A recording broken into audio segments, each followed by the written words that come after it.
Hey there, viewers and listeners. This is Big Loss 7 City Shoptalk Sports, and we are live. We want to thank you for joining us in another episode of our brand of dysfunctional camaraderie. And as of now, this shop is open. This is a quick halftime flash mob type show for the Boston College versus the University of Virginia basketball game right now. And of course, we got one of our hosts here, AB, in the house. How you doing, AB? I'm good. I'm good. Just chilling. Got off work. Got my comfy clothes on, and that's it. Can you hear me Well, still? well, Yeah, I got you. I got you. Well, this is Did the it go cool out? thing. This is the cool thing about it. This is we'll do some quick halftime updates, and then we'll talk about what's going on with Virginia recruiting and some of the transfer portal. Has some good news here, but Yep. quickly on the basketball, they're playing the best basketball that they've played in the first half so far. Team is up 23-41. They hit nine threes. Um, uh, Saunders is shooting inside, outside. You got everybody scoring. Everybody's hitting on all cylinders, and they're playing good defense. They haven't had a lead this big going into halftime all season. Of course, they're trying to stay out of the cellar because the bottom three don't get into the tournament. I know you say you really haven't been paying attention to some basketball, but give me your opinion on what you feel about what's going on with the basketball team so far.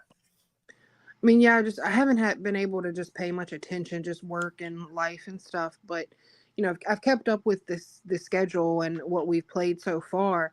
Yeah, we have a losing season, but at the end of the day, I don't know what else we could expect.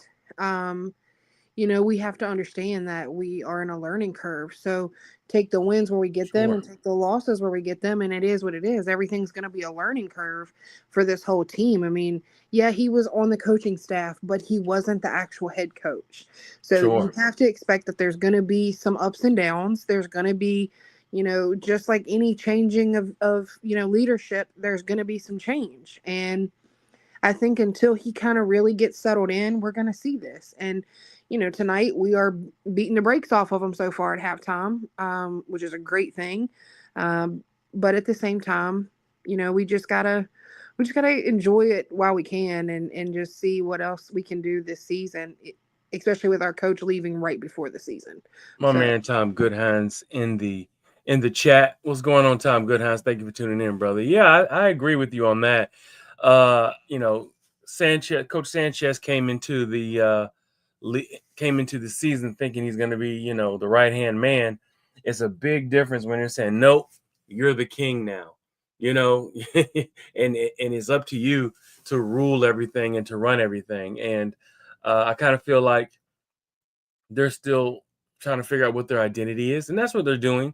Obviously, the shooters can get going, and that's what they have going on right now. Like I said, the best shooting half of 3 pointers in the first half that they've had all year. They made nine of them. So, in Boston College, of course, another team that's struggling, as well. Their record 9-9, a game better than UVA, who is 8-10 right now. So let's kind of keep everything going, man.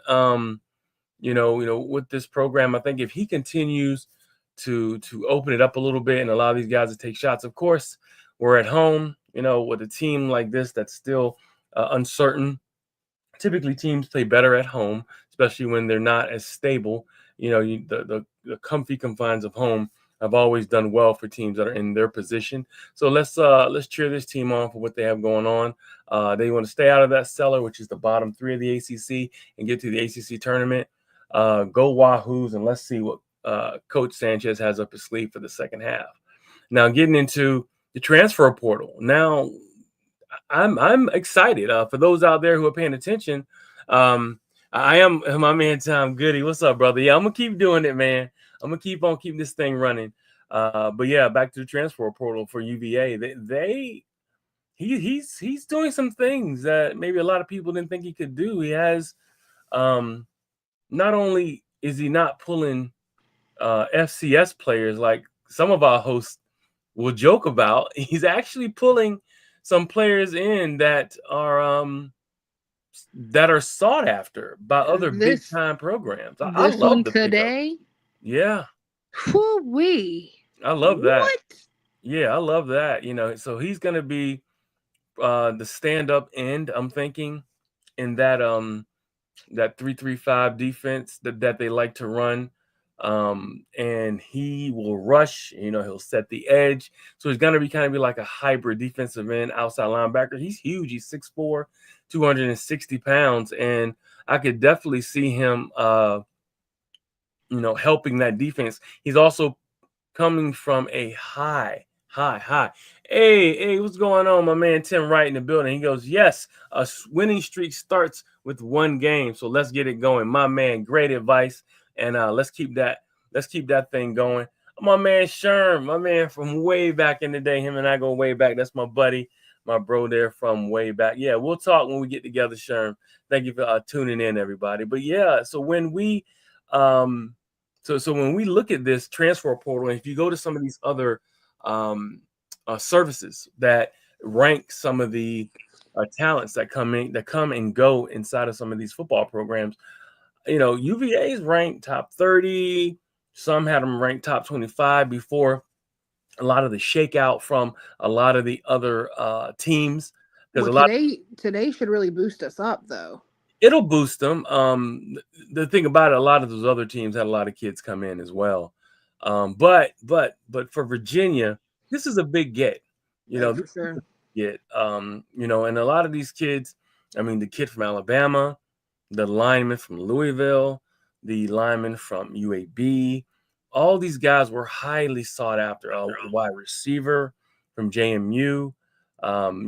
There is also another defensive end that have come in, and they've pretty much rebuilt their entire offensive line. And I'm excited about that. And then, of course, the quarterbacks they had come in. They have one guy who's a ready-go turnkey starter. Then they got another developmental guy, a guy kind of in the middle, not a freshman, but someone who's been in a full-blown Division I program, and is ready to contribute from a backup standpoint, from what I understand. But give me some of your opinions about what you feel about what's going on with the transfer portal. I mean, I think it's great, with what we're doing with the transfer portal, and honestly, it couldn't have happened without whoever donated the money, because we know that the transfer portal is motivated by funds that you have available. So shout out to whoever donated that money, and has given us the opportunity to get some of these guys. My biggest thing has been what I've said from day one. It's having the coaching staff to be able to utilize the transfers that we're getting. And because talent's going to be talent all day, but at the same time you have to make sure that you coach them to work in your system. So I'll look forward to seeing what we're able to do with this talent. I just hope we're able to kind of lock in a few more on some of the key pieces that I feel like we're missing. We got the JMU wide receiver, so I think that's good. It kind of helps out where we were missing with Malachi. The you know lineman as well, the JMU lineman. yeah, the linemen we needed more than anything in the world. I mean, both defensively and offensively, I felt like our line is where we really needed the most, love when it came to the transfer portal. So Right. everything else is a benefit. I do think it would have been great if I felt like I saw another really strong person for our secondary. Mm-hmm. Um, but I haven't seen that. Maybe that's still out there. Maybe that's still a possibility. But I think that that's one area that we really haven't. We got to think we're losing Sanker, right? Yeah. Oh Yeah. yeah. So Yeah. we're Jonas losing. declared for the draft. He's actually going to bowl game. Yep. So we're losing our top guy in the secondary. So it would have been nice to really see us get somebody super powerful to Actually, we cover got down. Clary coming back. Clary Ye- will slide over to that to Yeah, probably to that free spot. but he can't do it by himself. So I'm saying we still Mm-hmm. could. It'd be beneficial for us to have another strong, person back there in the secondary. I mean, we might still have somebody on our team, but it would have been nice to see somebody in the transfer portal from that too. Absolutely. So I can tell you, we got the guys coming back, getting ready to tip off for the second half. We said it'd be quick. We appreciate you guys tuning in, for hanging out with us. But as of now, the shop is closed. Thank you guys. We will see you next Tuesday.